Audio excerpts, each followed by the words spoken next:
ऐ ईमान वालो, तुम जल्दी करो, तुम दौड़ो, तुम भागो, तुम मुकाबला करो, तुम कंपटीशन करो अपने रब की मगफिरत को पाने के लिए और जन्नत को हासिल करने के लिए, जिस जन्नत की चौड़ाई आसमानों के बराबर है, जमीन के बराबर है। उइद्दत लिल मुत्तकीन, और जो जन्नत मुत्तकियों के लिए बनाई गई है, उस जन्नत के लिए तुम कंपटीशन करो, उस जन्नत के लिए तुम आगे बढ़ो। आयत बिल्कुल क्लियर है, आयत का मतलब बिल्कुल वाज़ेह है। अब एक दूसरी आयत हम देखते हैं, सूरह हदीद की आयत नंबर 21, आयत नंबर 21। वहां भी अल्लाह ताला ने यही बात कही, साबिकू इला मगफिरतिन मिर रब्बिकुम व जन्नतिन अर्दुहा कअर्दिस समाई वल अर्दि उइद्दत लिल्लज़ीना आमनू बिल्लाहि व रुसुलिहि। ऐ ईमान वालो, तुम सबकत करो, तुम आगे बढ़ो अपने रब की मगफिरत को पाने के लिए और उस जन्नत को पाने के लिए जिसकी चौड़ाई आसमानों और जमीन के बराबर है। यानी अल्लाह तबारक व तआला हमें और आपको ये पैगाम दे रहा है कि मेरे बंदो, ये दुनिया के असबाब, ये दुनिया की दौलत, ये दुनिया का माल, ये कोई कंपटीशन करने की चीज है? जिंदगी में जिस चीज के लिए आपने कंपटीशन किया, क्या लेके जाओगे अपने साथ? इस दुनिया के असबाब की, इस दुनिया के सरमाए की, इस दुनिया की दौलत की क्या वैल्यू है मेरे भाई? इंसान करोड़ों कमाता है और दुनिया से खाली हाथ जाता है। इस दुनिया में जीनत है, इस दुनिया में अट्रैक्शन है, मगर इस अट्रैक्शन की गारंटी कितनी है? कल जुमा का दिन था, आपने सूरह कहफ पढ़ी होगी। अल्लाह ताला ने सूरह कहफ की स्टार्टिंग में एक बड़ी प्यारी बात बयान फरमाई, इन्ना जअलना मा अलल अर्दि ज़ीनतल लहा लिनब्लुवहुम अय्युहुम अहसनु अमला। हमने दुनिया के अंदर जितनी चीजें हैं सबको जीनत बनाया है। दुनिया बहुत अट्रैक्टिव है, बहुत खूबसूरत है, दुनिया के अंदर कशिश है, जीनत है, मगर अल्लाह ने साथ में कहा दुनिया इम्तिहान भी है। और ये इम्तिहान इस बात का नहीं कि कौन करोड़पति है, अल्लाह क्या इम्तिहान इस बात का नहीं कौन अरबपति है, अल्लाह क्या इम्तिहान इस बात का है अय्युकुम अहसनु अमला, किसके नामे अमाल में नेकियां हैं। और जहां तक इस दुनिया की जीनत की बात है, अगली आयत में अल्लाह ने कहा व इन्ना लजाइलूना मा अलैहा सईदन जुरुजा। मेरे बंदो, ये दुनिया की बड़ी बड़ी बिल्डिंगें, ये बड़े बड़े शॉपिंग मॉल्स, ये बड़े बड़े पार्क, ये बड़ी बड़ी जितनी दुनिया की जीनत की चीजें हैं, ये सईदन जुरुजा हो जाएंगी, ये फ्लैट मैदान हो जाएंगी, ये सपाट मैदान हो जाएंगी। एक दिन ऐसा आएगा दुनिया एक मैदान बन जाएगी, जमीन एक मैदान बन जाएगी।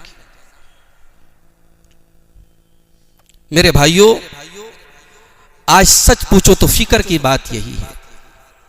फिक्र की बात यह नहीं है कि आज उम्मत गरीब है, नहीं, बहुत अमीर है, अल्लाह ताला ने इस उम्मत को बहुत पैसे से नवाजा है।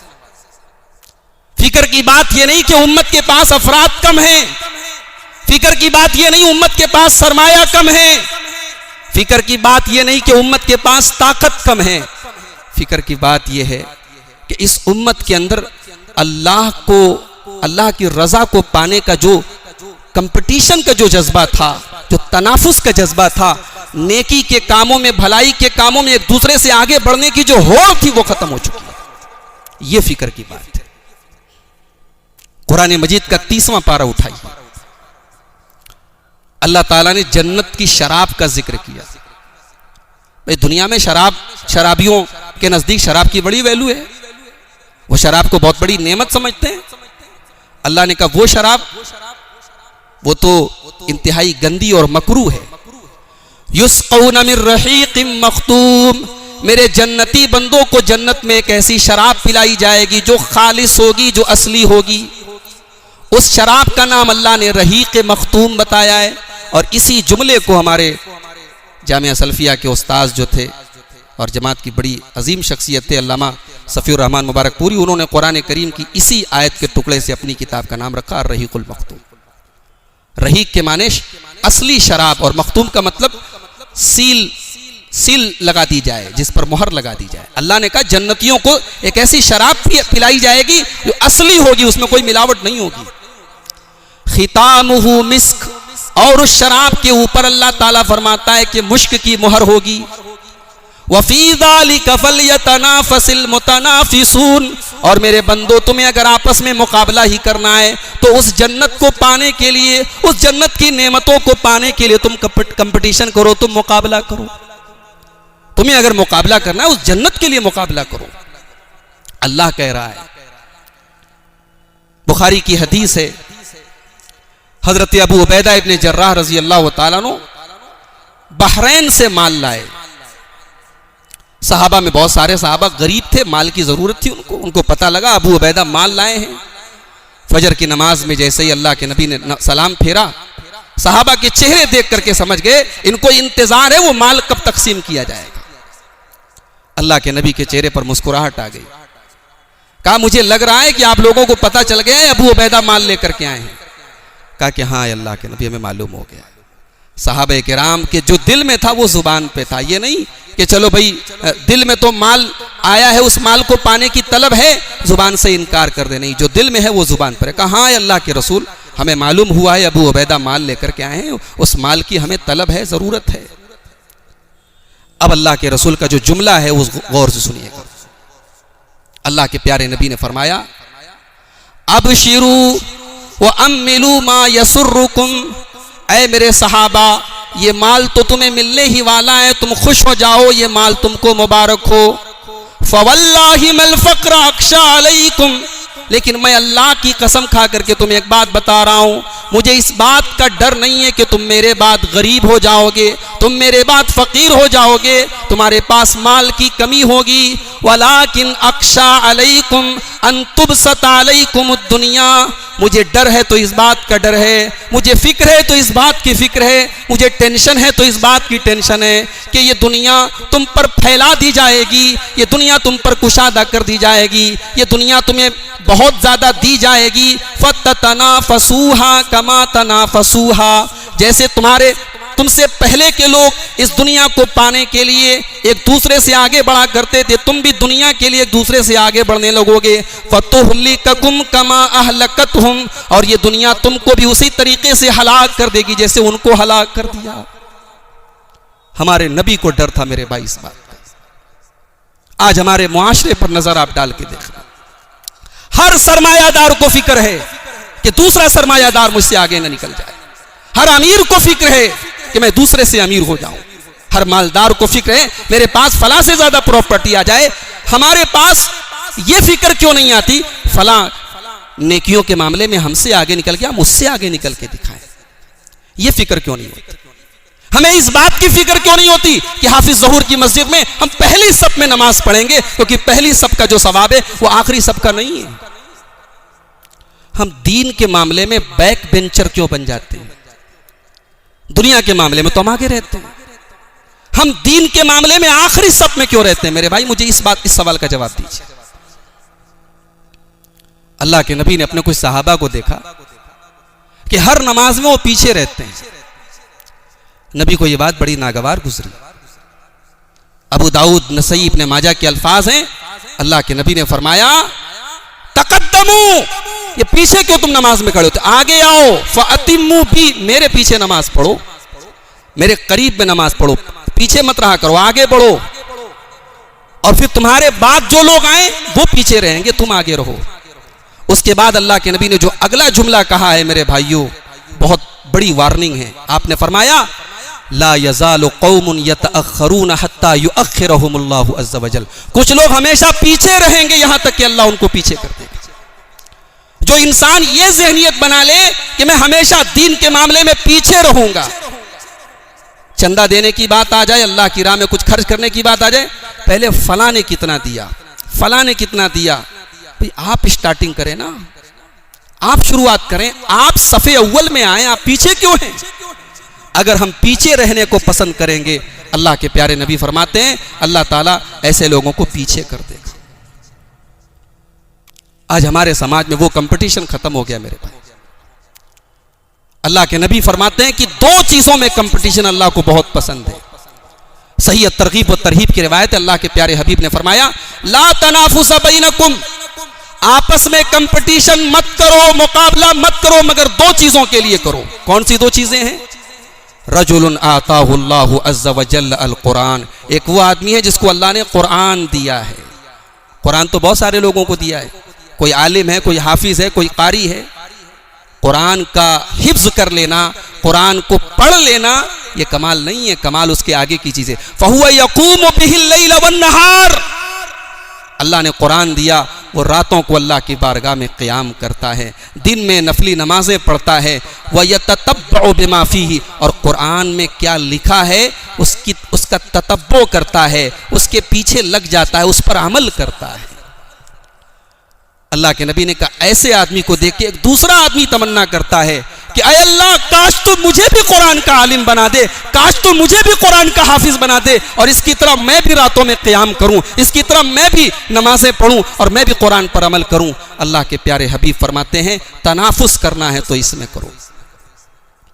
व रजुलन आताहुल्लाहु मालन, और दूसरा कंपटीशन करने के लायक वो आदमी है जिसको अल्लाह ने माल दिया है। फयुनफिकु व यतसद्दकु, वो अल्लाह की राह में खुल करके सदका करता है, और देखने वाला देख के तमन्ना करता है काश कि मेरे पास इतनी दौलत होती और मैं भी अल्लाह की राह में खर्च करता।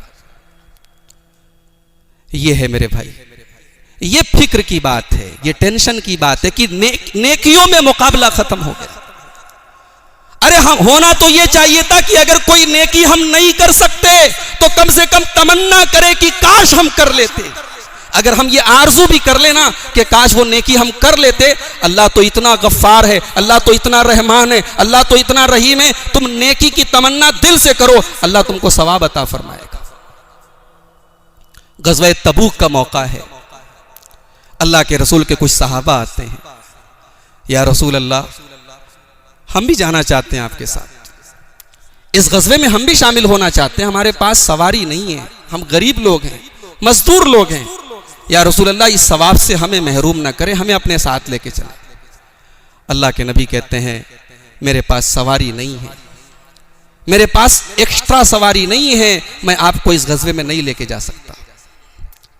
अब वो बेचारे जो गरीब सहाबा थे उन्होंने नबी का जवाब सुना, अब पलट गए, नबी के सामने नहीं रोए, पलट के रोने लगे, आंखों से आंसू टपाटप गिरने लगे। अल्लाह ने उन आंसुओं को इतनी वैल्यू दी, इतनी अहमियत दी, उन आंसुओं को अल्लाह ने कुरान का हिस्सा बना दिया। कुरान करीम की सूरह तौबा की आयत नंबर 92 उठाइए, 10वें पारे की आखिर की आयत है। अल्लाह ने फरमाया वला अलल्लज़ीना इज़ा मा अतौका लितहमिलहुम, ऐ मेरे नबी जरा अपने उन सहाबा को देखिए जो आपके पास आकर सवारी मांगते हैं, कुल्त ला अजिदु मा अहमिलुकुम अलैहि, और आप ये कहते हैं कि हमारे पास तुम्हारी सवारी का इंतजाम नहीं है। तवल्लौ व अयुनुहुम तफीदु मिनद दमई हज़नन अल्ला यजिदु मा युनफिकून। ऐ मेरे नबी जब आप उनको जवाब दे देते हैं, वो पलट करके आपके पास से जाते हैं तो उनकी आंखों से आंसू बह रहे होते हैं, वो रो रहे होते हैं। हज़नन अल्ला यजिदु मा युनफिकून, वो क्यों रो रहे हैं? उन्हें मलाल इस बात का है, उन्हें अफसोस इस बात का है कि काश उनके पास भी इतनी दौलत होती कि वो भी इस गज़वे में आपके साथ शामिल हो जाते। नेकी ना कर पाने का मलाल, ये भी अल्लाह को बहुत पसंद है मेरे भाई।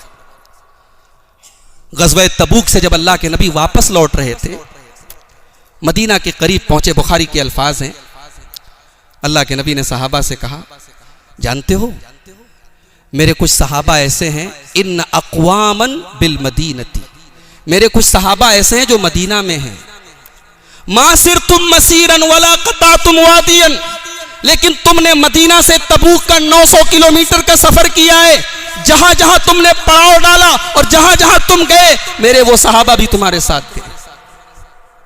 या रसूल अल्लाह क्या बात कर रहे हैं आप? वहुम बिल मदीना, वो लोग मदीना में रह करके हमारे साथ थे। नबी ने फरमाया वहुम बिल मदीनती हबसहुमुल उज़्रु, हाँ वो मदीना में थे, मजबूर थे बेचारे, किसी का पांव ठीक नहीं है, कोई बीमार है, उसके दिल में तमन्ना थी वो हमारे साथ आता, अल्लाह ने उसकी तमन्ना का ये सवाब दिया कि हम जहां जहां जा रहे हैं वहां वहां जाने का सवाब उसको मिल रहा है। ये कंपटीशन हमारे बीच में क्यों खत्म हो गया मेरे भाई? ये एक दूसरे से आगे बढ़ने की आरज़ू क्यों खत्म हो गई? जुमा का दिन आता है, बास मसाजिद में मैं जाता हूँ, जुमा का खुतबा स्टार्ट हो जाता है, उसके बाद लोग आना शुरू होते हैं। बाज नवाब साहिबान तो ऐसे हैं कि अगर 1 बजे जुमा की अजान खड़ी होने वाली है तो क्या मजाल कि वो 1:55 के पहले 12:55 के पहले आ जाए। क्या है मेरे भाई ये? जुमा के दिन के बारे में अल्लाह के प्यारे नबी फरमाते हैं, बुखारी और मुस्लिम की रिवायत है, मन राह फी सातिल ऊला, जो जुमा के दिन सबसे पहले आया, फकअन्नमा क़र्रबा बदनतन, गोया उसने अल्लाह की राह में एक ऊंट कुर्बान किया। वमन राह फी साति सानिया, जो दूसरे नंबर पर आया, फकअन्नमा क़र्रबा बकरतन, गोया उसने अल्लाह की राह में गाय कुर्बान की। जो तीसरे नंबर पर आया उसने मेढ़ा कुर्बान किया। जो चौथे नंबर पर आया उसने मुर्गी कुर्बान की। जो 5वें नंबर पर आया उसने अल्लाह की राह में अंडा सदका कर दिया। उसके बाद अल्लाह के रसूल फरमाते, फ़ैज़ा खर्रल इमाम, जब इमाम साहब खुतबा देने के लिए हाजिर होते हैं तो फरिश्ते सवाब लिखना बंद कर देते हैं। यस्तमिऊन ज़िक्र, फरिश्ते भी खुतबा सुनने लगते हैं। अल्लाह सवाब दे रहा है। आज मैं ये हदीस पढ़ रहा था, अल्लामा इब्न उसैमीन से पूछा गया कि ऊंट कुर्बान करने का सवाब हमें कब मिलेगा। बाज़ मस्जिदें ऐसी होती हैं कि जुमा के दिन वो 11 बजे के पहले नहीं खुलती हैं, 12 बजे के पहले नहीं खुलती हैं, तो ये सवाब हमें कब मिलेगा? शेख इब्न उसैमीन ने कहा, अगर पहले पहुंच गए हो तो सड़क पर बैठ करके अल्लाह का जिक्र करो, वहीं रास्ते में बैठ जाओ, वहां देख लो कोई बैठने की जगह है, वहीं पर तुम अल्लाह के जिक्र में लग जाओ, तुमको पहले नंबर पे आने का सवाब मिलेगा। और अगर तुम आए और मस्जिद खुल गई है तो कोशिश करो कि मस्जिद खुलने के बाद सबसे पहले तुम मस्जिद में आओ, तो तुमको यह सवाब मिलेगा। ये भूख, ये नेकियों की तलब हमारे अंदर क्यों खत्म हो गई मेरे भाई? आज हमारा मामूल है हम नमाजों में पीछे आते हैं, हमारा मामूल है हम पहली सब की फजीलत और इकामत में इमाम के साथ की जो फजीलत है उससे हम नावाकिफ हैं।